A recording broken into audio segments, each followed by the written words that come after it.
Second photograph taken by Shannon Hicks from further back.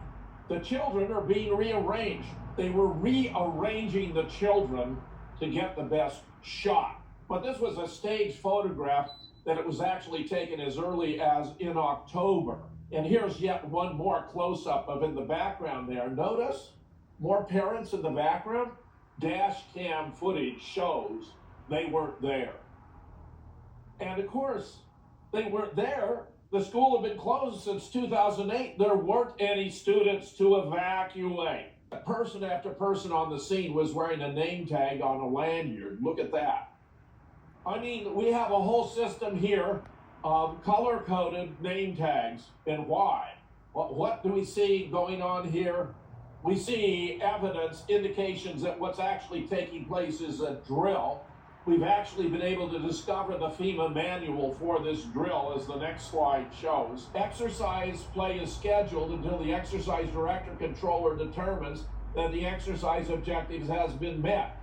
Everyone must sign in with controllers upon arrival, which explains the sign. And because the drill is taking place on the 13th, there was confusion in the minds of some of those who were participating. They recorded Adam Lanza's death on the wrong day. Something's happening.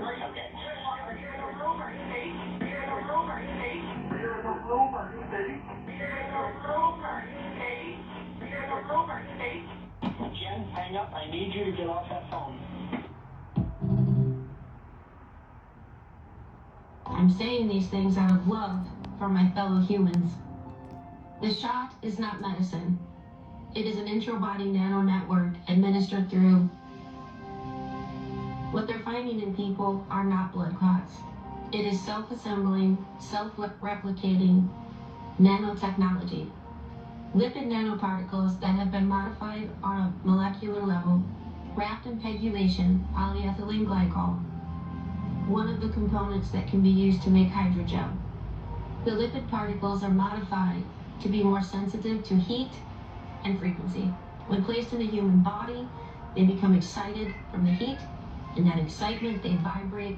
With that excitement, magnetofraction is created, and the particles slowly drift towards each other, hence self-assembling. This intra-body nano network is the first step to make the human body a device linked into the Internet of Bodies. The shot also changes human DNA, rendering the person a GMO owned by a corporation. This allows for the system to freely harvest psychological, biological, genetic, and physiological data from the individual without their knowledge or permission. They are now products owned by the corporation that gave them the poke. At the top of all of those corporations is BlackRock and Vanguard. Information is now the new gold, and it will be the foundation for the new financial system coming, the CBDC. The next step is a quantum dot tattoo that will slowly release quantum microdots, chips, into the human body, individualizing and authenticating all data for each individual.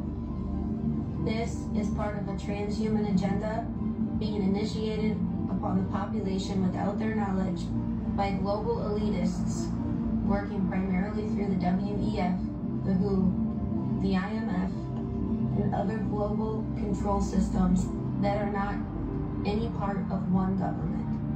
This technology will link every human being into the Internet of Bodies. It is the foundation for a global CBDC that will be controlled with quantum systems.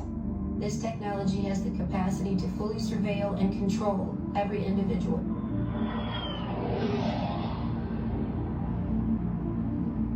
And actually, my prediction is in the benign scenario of the future that the robots will actually make so many robots and AI that they will actually saturate all human needs. Meaning you won't be able to even think of something to ask the robot for at a certain point. There will be such an abundance of goods and services because My prediction is that there'll be more robots than people. So. But how do you then have human purpose in that scenario? Yeah, I mean, you know, nothing's perfect, you know. But I mean, it is a necessary. Like, you can't have both. You can't have work that has to be done and amazing abundance for all. And then the big political and economic question of the 21st century will be, what do we need humans for? Or at least, what do we need so many humans for? Do you have an answer in the book?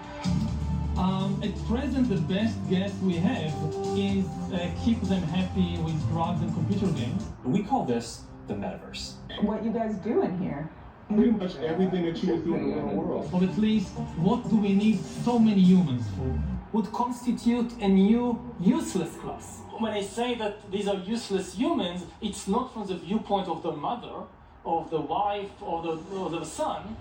Or at least, what do we need so many humans for? First, we've got population. The world today has 6.8 billion people.